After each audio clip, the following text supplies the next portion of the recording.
Добрый вечер. В прямом эфире телеканала «Милет» программа «Бызыма. КМС. Наше право». Я ее ведущая Оксана Лобода. Сегодня мы поговорим об оспаривании в судебном порядке решений, действий или бездействий органов государственной власти, органов местного самоуправления, государственных и муниципальных служащих. Свои вопросы по этой теме вы можете задать прямо сейчас, позвонив к нам в студию по телефонам, которые вы видите на ваших телеэкранах. У нас в студии заместитель начальника отдела по обеспечению участия прокуратуры в гражданском и арбитражном процессе прокуратуры Республики Крым Роман Костюченко. Роман Сергеевич, добрый вечер. Добрый вечер.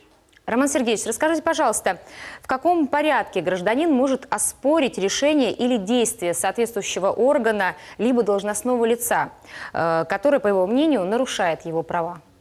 Возможность оспорить в судебном порядке неправомерные решения органа либо должностного лица, находящегося на государственной службе, была предусмотрена еще в конце 80-х годов 20 века Гражданским кодексом РСФСР. В настоящее время, с 15 сентября 2015 года, данные споры рассматриваются в порядке Кодекса административного судопроизводства, которым им посвящена глава 22 данного кодекса. С таким административным исковым заявлением об оспаривании решения действия бездействия органа государственной власти, органа местного самоуправления, а также должностных лиц вправе обратиться как гражданин, так и организации и иные лица. К иным лицам относятся общественные организации, которые вправе обращаться в интересах всех членов, входящих в данную организацию. Также вправе с таким исковым заявлением обращаться прокурор. Для обращения в суд необходимы некоторые условия. В данном случае для обращения в суд необходимо, чтобы права, свободы либо законные интересы гражданина были нарушены или оспорены государственным органом или его должностным лицом, чтобы гражданину создавались препятствия в реализации своих прав, свобод или законных интересов, а также если на гражданина либо организацию возлагается незаконно какая-либо обязанность. А скажите, пожалуйста, любое ли решение органа или должностного лица может быть оспорено именно в порядке Кодекса административного судопроизводства? Нет, в порядке Кодекса административного судопроизводства могут быть оспорены только те решения, действия и бездействия, которые не подлежат оспариванию в ином судебном порядке. В частности, согласно сложившейся практике, не подлежат рассмотрению в порядке Кодекса административного судопроизводства решения, действия государственных органов местного самоуправления, если они связаны с возникновением, изменением либо прекращением гражданских прав и обязанностей. Так, в частности, не подлежат рассмотрению в порядке Кодекса административного судопроизводства споры, связанные с прохождением государственной службы, службы муниципальной, споры, связанные с назначением пенсий, споры, связанные с реализацией гражданами своих социальных прав, с предоставлением жилых помещений по договорам социального найма, предоставлением жилых помещений по специализированного жилого фонда. Также не подлежат рассмотрению в порядке Кодекса административного судопроизводства дела, связанные с разрешением экономических споров и иных споров, вытекающих из предпринимательской деятельности. Данные споры отнесены к ведению арбитражных судов. Также не подлежат рассмотрению в порядке Кодекса административного судопроизводства те решения и действия, которые принимаются органами досудебного следствия в рамках Уголовно-процессуального кодекса. Данные действия оспариваются уже непосредственно в порядке 124-125 Уголовно-процессуального кодекса Российской Федерации. В какой суд следует гражданину обратиться с исковым заявлением? Гражданам в первую очередь следует помнить, что мировые судьи данные исковые заявления не рассматривают. Исковые заявления данные рассматриваются либо районными, городскими судами, либо же верховными судами областей, республик, краев, городов федерального значения. Здесь у нас существует альтернативная подсудность по выбору истца. То есть истец может обратиться как с административным исковым заявлением как по месту нахождения органа либо должностного лица, так и по месту своего жительства. Зачастую граждане обращаются с таким исковым заявлением по месту своего жительства, чтобы не нести дополнительные расходы по выезду в соответствующий город, район, где находится данный орган. Ну, таким образом, у нас законодатель гарантировал право на доступ к правосудию в удобной для гражданина форме. Ограничен ли человек сроком для обращения в суд с таким исковым заявлением? Да, действительно, у нас законодатель дисциплинирует лиц, те, которые считают, что их права нарушены. Законодатель у нас установил общий трехмесячный срок для обжалования незаконных решений, действий, либо бездействия лица. Но также у нас есть 3 исключения. В том случае, если обжалуется решение представительного органа местного самоуправления о самороспуске, либо об отставке главы муниципалитета, такие заявления рассматриваются, могут быть поданы в течение 10 дней. Также в течение этого срока обжалуются действия либо бездействия судебных приставов исполнителей и решения органов исполнительной власти, либо же органов местного самоуправления по вопросам, касающимся проведения мероприятий, связанных с пикетированием, собраниями, митингами. В данном случае исковое заявление также подается в течение 10 дней. У нас законодатель устанавливает гарантию для граждан. Если гражданин пропустит установленный законом срок для обращения в суд, это не является препятствием и не является основанием для отказа судом ему в принятии его искового заявления. Срок для обжалования может быть восстановлен судом при наличии уважительных причин. Одной из таких уважительных причин может быть то, что гражданин перед обращением в суд избрал другую форму реализации своего права, обратился непосредственно с жалобой вышестоящий по отношению к тому лицу, чьи действия он обжалует, или решение вышестоящий орган. И в том случае, если этот вышестоящий орган также не удовлетворил его требования, то это является основанием уважительности пропуска срока, основанием для его восстановления. Следует гражданам помнить, что решение вопроса о пропуске срока рассматривается либо в предварительном судебном заседании, либо непосредственно в судебном разбирательстве дела. Ну, законодатель у нас в части 8 статьи 219 Кодекса четко установил, что пропуск данного срока и невозможность его восстановления является основанием для отказа в удовлетворении иска. А есть ли какие-то особенности, нюансы, на которые следует гражданину обратить внимание при составлении иска? Да, действительно, здесь законодатель, кроме общих правил, установленных статьей 125 Кодекса, предусмотрел, а также с учетом специфики данных дел, в статье 220 Кодекса предусмотрел еще ряд требований, которые должны содержать исковое требование. Я приведу общие для данной категории дел, что должно содержать исковое заявление. Так, административное исковое заявление должно быть составлено в письменной форме, написано разборчивым почерком и должно в себе содержать: первое — наименование суда, в которое обращается гражданин. Далее — фамилия, имя, отчество лица, число, месяц, год его рождения, данные о его местожительстве, данные о средствах связи, в том числе, возможно, данные связи по электронной почте. Указывается в исковом заявлении наименование организации либо должностного лица, чьи решения, действия, бездействия обжалуются. Приводятся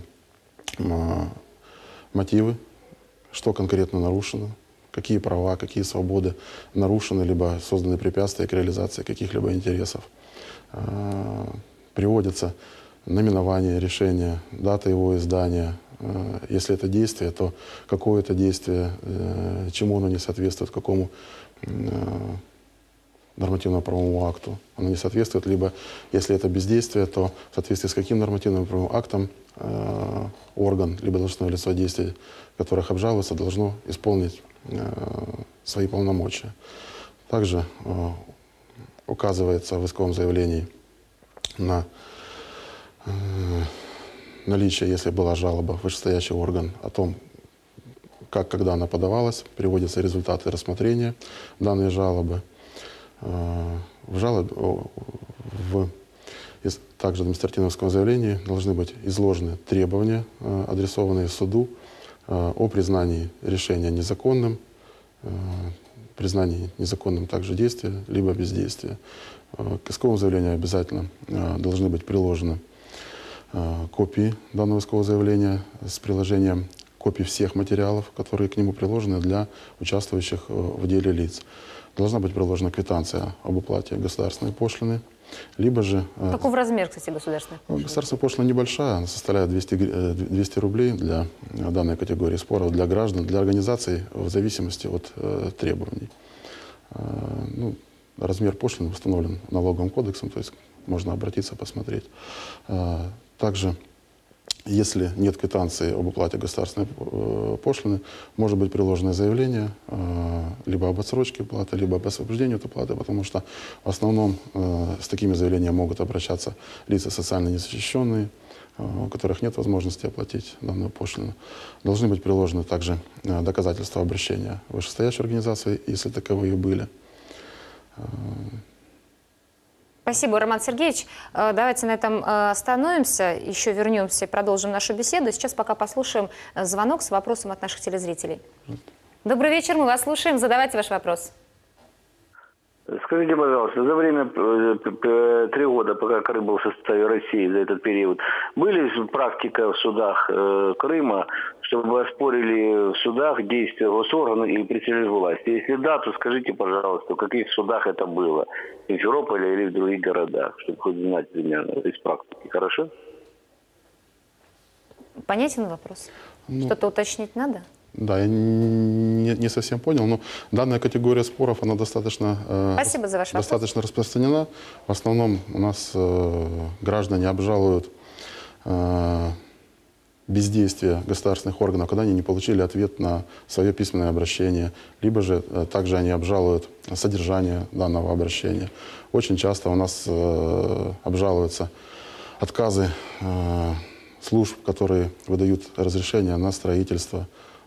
Ну вот в данном случае, я думаю, телезритель имеет в виду, были ли положительные решения судов в пользу граждан, когда действительно признавались незаконными действия представителей органов власти или тех или иных муниципальных служащих. Да, Есть такие случаи? Да, я приведу примеры нашего реагирования прокуратуры. Мы очень часто обращаемся в интересах неопределенного круга лиц по фактам бездействия органов местного самоуправления, невыполнениями своих полномочий. Ну, в частности, каждый орган местного самоуправления должен разработать административные регламенты какой-либо своей деятельности и действовать в соответствии с ними. И практически во всех муниципалитетах прокуроры районного звена с такими исками обращались. Эти иски удовлетворены, исполнены. То есть практика наработана. То есть, что касается, по крайней мере, подачи таких исков со стороны прокуратуры, то есть множество, как вы говорите, удовлетворенных исков, да, и положительных решений в таких случаях. Да, конечно.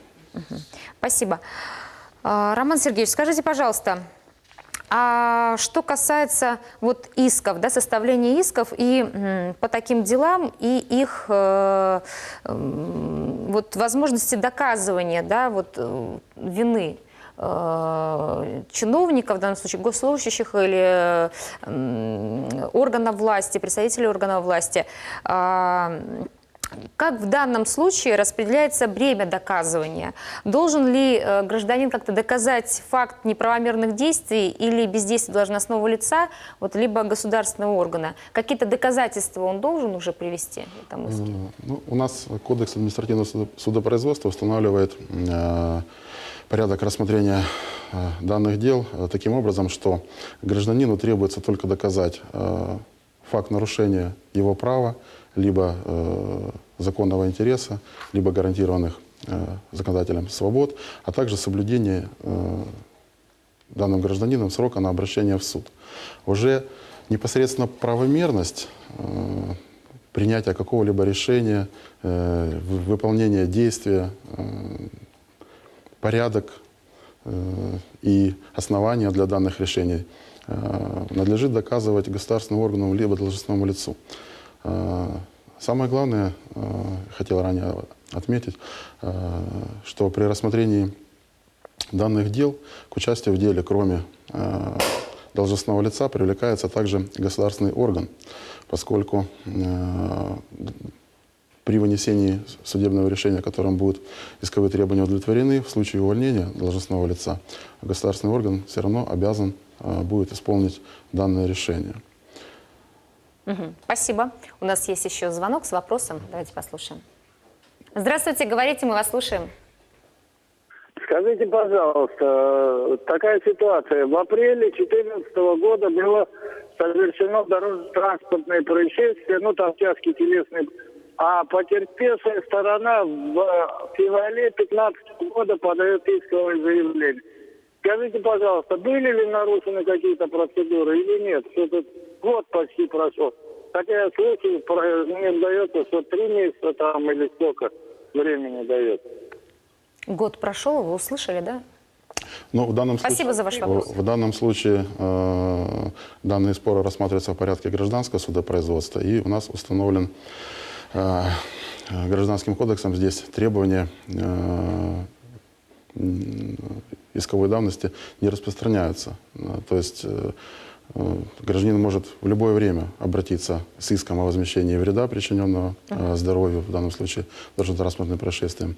Но ограничение в том, что при обращении даже в любое время судом может быть взыскан вред за срок, не превышающий 3 года до момента обращения в суд. Ну, то есть в данном случае это правомерно, да? То есть если это произошло в 2014 году, а потерпевшие, пострадавшие обратились через год? Может обратиться через год, через 3, через 5. Здесь же все зависит тоже в выздоровлении, в восстановлении данного ущерба, в собирании доказательств по делу. Но данные дела рассматриваются не в порядке Кодекса административного судопроизводства, а в порядке Гражданского процессуального кодекса Российской Федерации. Спасибо. Еще вопрос? Добрый вечер. Говорите, мы вас слушаем. Да.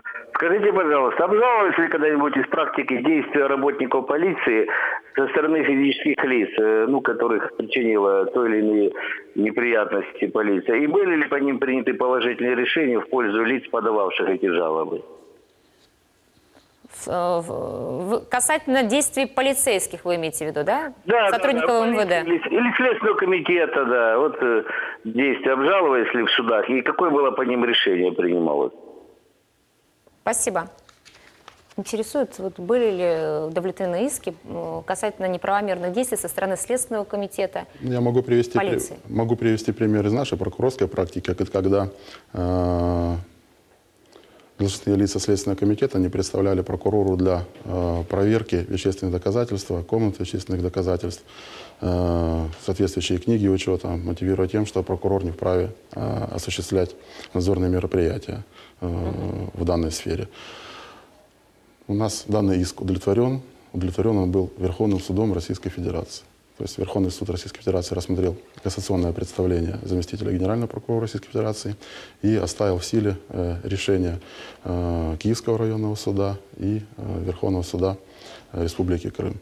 Ну, то есть это явный пример, Да. когда было принято положительное решение суда касательно неправомерных действий со стороны представителей Следственного комитета. Но тут речь надо, чтобы было понятно, да, телезрителям сказать, что тут речь именно о том, когда прокуратура подавал этот иск, да? Ну, в данном случае, да, я привел пример нашего прокурорского реагирования. К сожалению, не могу сказать процент удовлетворения данные, исков да, граждан. Да, не поступает. ничто не препятствует обращению. Суд проверяет правомерность, основания, соответствие действий, решений, бездействия органов государственной власти и их должностных лиц в целом нормативно-правовым актом. То есть правила поведения, если государственным органам нарушены, суд, естественно, постановит решение об удовлетворении требований граждан, организаций, их представителей. Ну, тут в данном случае, я думаю, еще подразумевается то, что вот бывает такое, что используют служебное положение, да, вот представители следственных органов, полиции, вот какое-то, может быть, давление, какие-то вот такие связи есть, если это где-то в районе особенно, то вот поэтому не всегда удается добиться вот справедливого, действительно законного решения, если дела касаются представителей вот именно правоохранительных органов. Вы знаете, у нас судебная система многоступенчатая, есть возможность апелляционного, кассационного обжалования, причем у нас так называемая двойная кассационная инстанция, то есть можно обжаловать как и Верховный суд Республики, так и Верховный суд Российской Федерации. И уже отстаивать свои права до конца. Да, для того оно и существует правосудие. Скажите, пожалуйста, а какие обстоятельства проверяются судом вот в таких делах в первую очередь? Суд рассматривает дело прежде всего по требованиям лица и в отношении лица, которое заявило, но не связан доводами, которые лицо приводит, и рассматривает дело в полном объеме. Суд именно проверяет на соответствие установленным нормативно-правовым актам порядок, основания принятия решений государственным органом, смотрит и проверяет, не бездействует ли государственный орган в целом, должен ли он какие-то решения принимать. Спасибо. Роман Сергеевич, давайте послушаем еще вопрос. Добрый вечер. Говорите. Добрый вечер, здравствуйте. Здравствуйте. Сегодня я подал прошение, чтобы мне дали отсрочку на 3 месяца по штрафу. А мне отказали. У меня одному ребенку 5 лет, а одному год и 3. Что мне делать? Я ж не могу всех людей, у кого я занимаю деньги, привести в суд, что я занимаю. У меня жена в декрете. Отсрочку по какому моменту? Я вот не расслышала. Вы услышали? Отсрочку в чем? А штраф по какому делу назначен? Да, по 12,8. То есть по делу об административном правонарушении. Вы можете вы можете в течение 10 дней данное решение суда обжаловать в вышестоящий суд.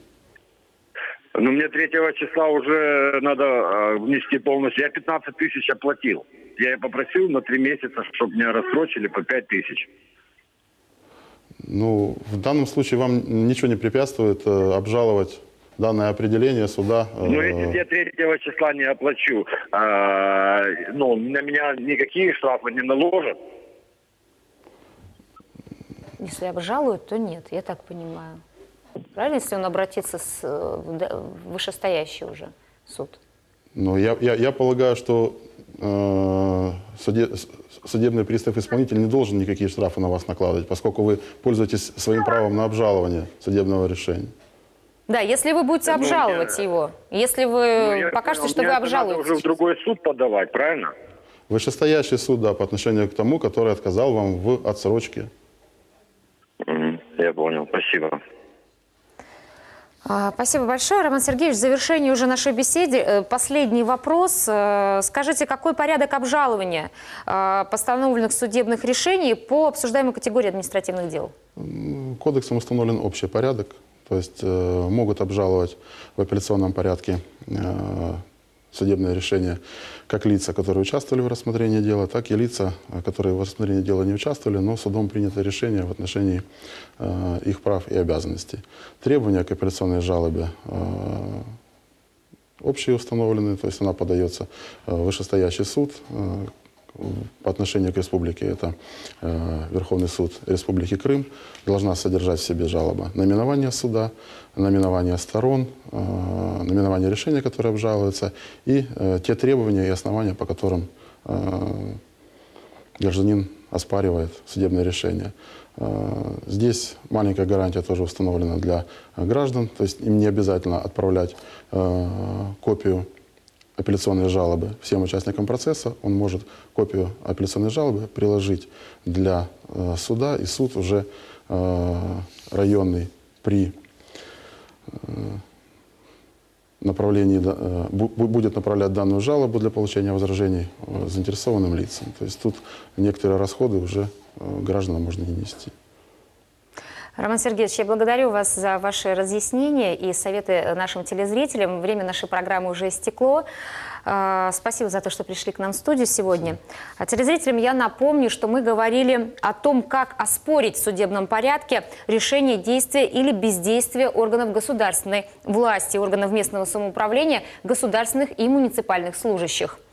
На вопросы отвечал заместитель начальника отдела по обеспечению участия прокуроров в гражданском и арбитражном процессе прокуратуры Республики Крым Роман Костюченко. У меня на этом все. Увидимся в следующую пятницу в это же время. А я желаю вам хорошего настроения. Не переключайтесь.